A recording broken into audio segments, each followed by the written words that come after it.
You know, when we pull up a streaming platform, we usually just see it as a functional tool, right? A place to search a name and hit play. But what happens when the metadata itself, the actual text used to list the songs, is manipulated to tell a much deeper story? Well, let's dive into this explainer because today we are exploring a fascinating digital tapestry woven by an artist known as Saint Breven. We're going to see exactly how a simple SoundCloud tracklist can be transformed into a highly complex canvas of emotion and high art.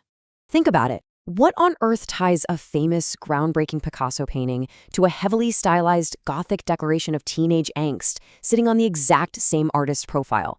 It's a totally jarring contrast, isn't it? On one hand, you have a direct reference to one of the most studied pieces of early 20th century Cubism.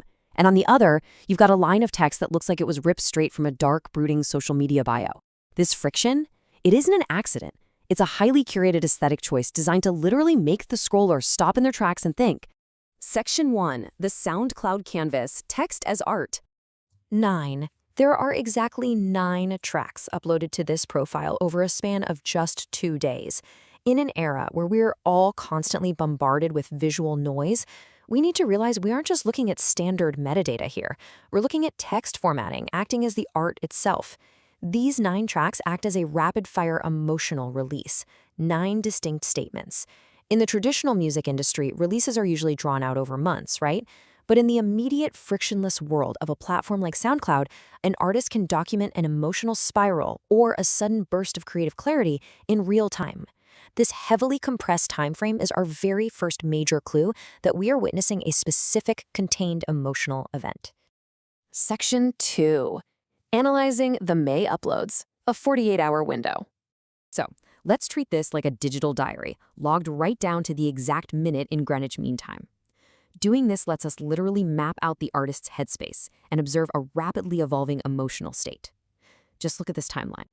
On May 24th, at precisely 14:14, boom, we get a sudden data dump of 4 tracks, then a period of radio silence for almost a full day. The following morning, at 11:39, a single isolated track is published.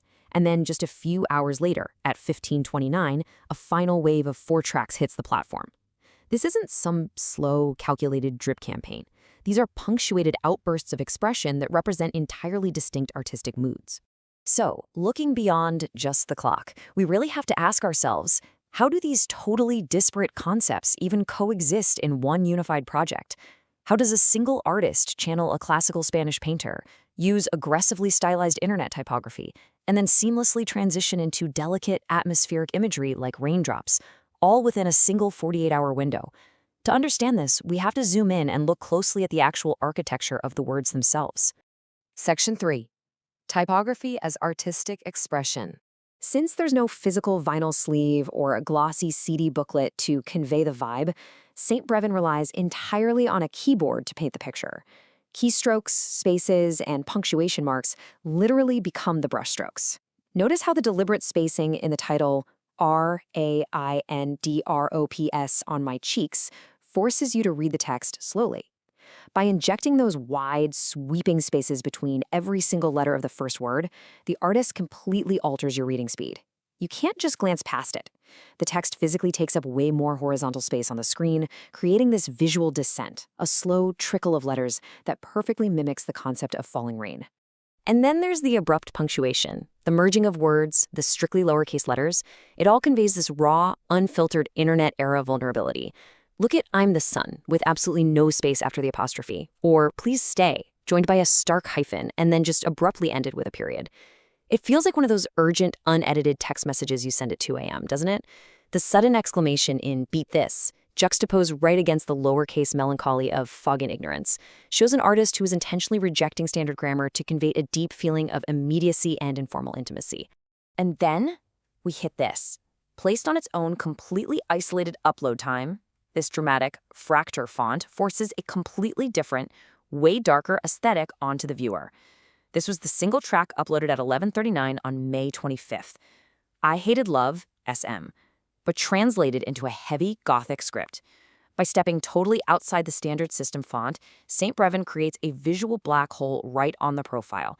It demands your attention, it's abrasive, it's overly dramatic, and it is deeply rooted in alternative internet subcultures. It stands in stark, almost shocking contrast to everything else uploaded before it. Section 4. High art meets heartbeat. Because right alongside those texting-style abbreviations and Gothic outbursts, we find something entirely unexpected that elevates the context of the entire profile. 𝔟𝔯𝔢𝔫𝔢. It is proper, it's correctly capitalized, and it references an absolute masterwork of Cubism, a painting literally known for shattering traditional perspectives. Placing this title next to a desperate, uncapitalized please stay is pretty profound. It balances these classical intellectual references directly against bare, desperate human feelings. It basically suggests that the artist views their own messy, fragmented emotional heartbreak through the exact same lens as a fragmented Cubist masterpiece. The mundane pain of the internet age is literally being elevated to the status of fine art. Section 5. The 𝔟/𝔠 duality, a conceptual anchor. Now, amidst all these wildly varied styles, there's a very specific recurring motif that serves to tie the May 24th uploads directly to the May 25th uploads. By breaking down this unique 𝔟/𝔠 prefix, we can see exactly how St. Breven bridges the gap between aggressive defiance on day 1 and feeling completely trapped by emotion on day 2. On May 24th, we see 𝔟/𝔠 revenge. Well, does it mean no revenge as a threat or no revenge as a sign of letting go? Either way, it's inherently defiant. But the very next day, we get 𝔟/𝔠 escape to vulnerability, this time boxed inside clinical brackets. The defiance? It's completely gone. The artist is either acknowledging they know there is no escape to vulnerability or there is simply no escape. This clever little typographic trick actually encapsulates the entire emotional shift of the project. Section 6. St. Breven's Tapestry, a cohesive story. So, bringing all these typographic and temporal clues together reveals a surprisingly complete story woven right into the metadata. We started out just looking at a simple list of 9 songs, right? But by actually paying attention to the spaces, the capitalization, the specific fonts, and the exact minute they hit the server, a much, much larger picture comes into focus. We can literally track the emotional processing steps of the artist. Step 1, the raw, contradictory energy of fighting back while simultaneously begging someone to stay.